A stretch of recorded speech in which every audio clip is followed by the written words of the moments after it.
Hello everyone and welcome back to Composition 1 2024 winter semester of English 1510 section A1217 at Oakland Community College. This is an online asynchronous course. Just a quick review of what that means, just because there are a few students who each term have a little bit of point of confusion here. If you've self-selected to be in an online asynchronous course like this one, that means you have already taken the online readiness course and you have gone through guided self-placement, meaning you took an assessment and spoke with counseling or advising in accordance with the college bylaws, which is what you're recommended to or required to do. It come to my attention that some students somehow kind of sidestep some of those, but not for the online readiness and things. But the main thing here, guys, is if you're in an online async course like this, it's expected that every week, at least once or twice a week, you're checking in with all the content here, watching the overview videos and following the assignment schedules, everything that's under assignments and discussions. You've reviewed your content files on your own, you're following along on your grades, and you understand what is available to you under student services. Remember, for my classes, as I said in week 1, everyone must do one tutoring session in the term. If you click here on Academic Support Center, it'll take you externally to this page.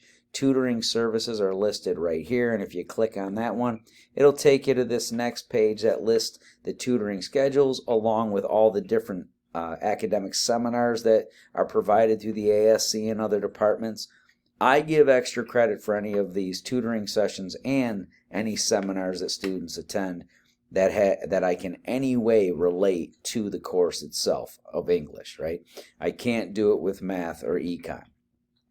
There's the PenG app that everyone can download. It's supported on both iOS and Android, so you can have that right on your phone or device, and this is to schedule and complete tutoring at times. You can make the scheduled appointments on here. As far as I understand, you can also do the uploading of different documents and things for review. I have the listing over here of the different subject areas. You'll see here English and writing. They have them listed with multiple times and availability for different tutors at different campuses. You can attend any of them at any campus, and you can do virtual, the online ones.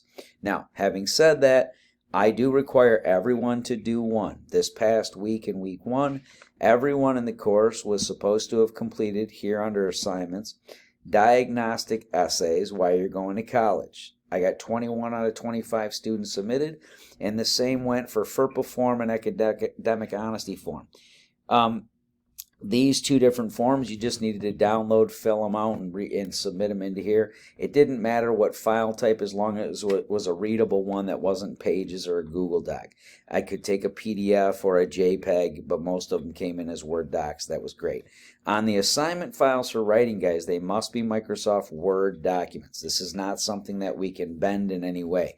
The system itself that you're looking at here will only fully process and accurately depict the different elements on the page of a Microsoft Word document. There's nothing I can do about that. That's a compatibility agreement that has been agreed to by Microsoft and the academic institutions, particularly most of the colleges. So just remember, you're going to be using that most of the time anyways, but make sure that you do. I will reiterate here, guys, a couple of things. The week 2 overview will be posted right here. It says week 1 on this. I just had that there so you could see where it was. I moved last week's for week 1 overview and the content that was there. I kept that here for one more week. This will remain here under the announcements along with the course schedule and tentative plan of work. This is your main course schedule here of the things we'll be doing and completing each week.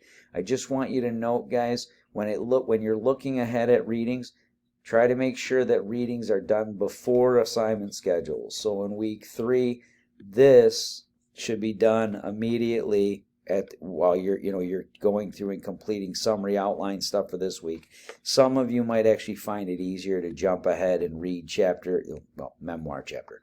Most of you have third and fourth edition. So chapter 5 or chapter 6. Most of you find going to those and reading not necessarily all of the opening pages here, maybe the first 3 to 5 pages, depending on which edition you're using, so that you have a further understanding of it rather than just going by the content in my Dropbox. But the content that was here in the week 1, make sure that you have reviewed all these things, folks. I also included a link for 365 for anyone who has issues with those. Pages, WordPad, Google Docs, PDFs, those won't process through the grading platform. It was just fine for the viewing window on the form, but not for assignments that you're writing. With the summary and outline, this is a template that I provide in this Dropbox, which I'll go to in a moment. Make sure you guys are using that template and downloading it and completing it as instructed. I don't take your own individually created outlines. You have to use the ones I provide. Now, week 1 discussion board is still open until the 18th. I saw 16, 17 students have already interacted in there, posted your class introduction, and also responded to a classmate. That's fantastic. Coming up here in week 2, we're going to be opening up memoir discussion board. It's not officially assigned until next week. This week you're working on the summary and outline. You'll see that I have things listed as upcoming so that you're aware of them in the week prior. Week following. So the week 2 here, the summary outline piece is fairly straightforward. And again, I'll go to the Dropbox on that in a moment. Week 3 will be when you're actually completing and submitting your draft to this discussion board. That means everyone will copy and paste a rough draft into that discussion board for week 3. Make sure that if your paragraphs get off in formatting that you tab them over so they still look relatively consistent to the Word document so your classmate can review. Each week, each assignment, it's a posting of your draft and a review of a classmate's. And remember, you get grades for both, right? You have to do both. On the rough draft component, week 2, you're completing summary and outline. Week 3, you're doing the draft, but only for the Dropbox. The rough draft that you'll actually submit to me for the Dropbox, that's in week 4. Week 3 is the peer review component. Week 4 is submission and doing the Dropbox. While you're doing those, remember, you still have time to complete this, but get the discussion board stuff done as quickly as you can, because remember, not only do you want feedback from your classmate, or want to post for your classmate, you want feedback from someone else as well, so you want to reciprocate in kind. Remember, too, that during a drafting stage of rough draft, your peer review and the tutors that are available are your early response to your work. I cannot provide feedback on a weekly basis. There are things that I grade every week, but most of the writing assignments, including the diagnostic will take me a couple of weeks, probably about 2 weeks from yesterday, to complete those and have them back to you guys. With the diagnostic feedback files, you're going to see a couple of different things. One, I will mark some of the patterns of error. Remember that it's a college course, English Composition 1. As your professors of a Comp 1 course, we're not responsible for teaching you grammar, mechanics, punctuation, and style. You're expected to come to the table with that skill set. We're reading content in context. If you get your diagnostic back, you will note the YTR recommendations. Again, capital YTR, your tutoring recommendation. I will put one on everyone's along with some preliminary markings of your patterns of error. If I give you a 1, everyone has to do a tutoring session for the semester with ASC. I give extra credit even for that 1, but if I give you a YTR 2 or 3, make sure you read what that says. You have to go. I'm recommending more tutoring than the basic 1. That's because from my assessment of your early work, you are coming to the table lacking certain skill sets that are required just for the stage. Now, if you do have those issues, down below these MLA formatting video is included, and there are some other instructional links. Let me say first and foremost, if there are ever any dead files in here, meaning you click on something that says you don't have access, there's a duplicate file of them here in your content file. So if you have a problem with accessing something, you have your syllabus listed here. every one of your PowerPoints that I will have for instructions and review throughout the semester, whether it's something I cover for a lesson or not, the slides are including in here along with the general grading rubric. The general grading rubric, when you submit a rough draft, if your rough draft's scored out of 25 points and you get a 21 out of 25, which is an 84% total, that's a B, you would click on the general grading rubric and you would review what it says for a B paper. Then you would take it through tutoring and you would go from there. If it's a final draft like the diagnostic, I do go through those and do the comments and corrections. Diagnostic and memoirs will both have an opportunity to be rewritten as well. The rest will not, so make sure you pay attention to tutoring recommendation and the marks that I put on both diagnostic and memoir. Coordination subordination overview is listed right here. This file is one of the skill overviews, one of the sets of skills that students are expected to know coming into this, right? These are the basic formation patterns for putting together independent clauses and then independent with dependent clauses, making compound and complex sentence structures, right? You have a simple sentence, compound, and complex.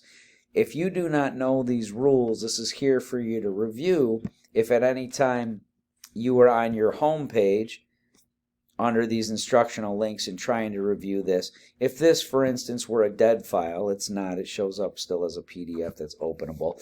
But if it did, the file is duplicated in the content file. There's something that happens in these instructional links at times where it requires many more updates than is typically the case with other files. Now, with the coordination subordination, there are also things like these instructional videos that if you go externally here and you need review on those, I include some of these as supplemental for students. For instance, if this was a remediation course, this might be a video that I cover with you guys. In this class, it's expected that you know these things, right? So there are other things down here that will come into play throughout the semester, the general to specific intro. Always remember that I usually have supplemental files for each. So week 2, again, summary and outline. You guys make sure that you have your upcoming events always opened up, not clicked with the arrow pointing to the right, but clicked so the arrow points down. You will see still you have your discussion board that's still available here. Memoir peer review availability comes open that date that one closes while you're still completing summary and outline and then doing the drafting stage. Remember that if you ever have these closed or don't see them here, they're also listed here at the top under discussions.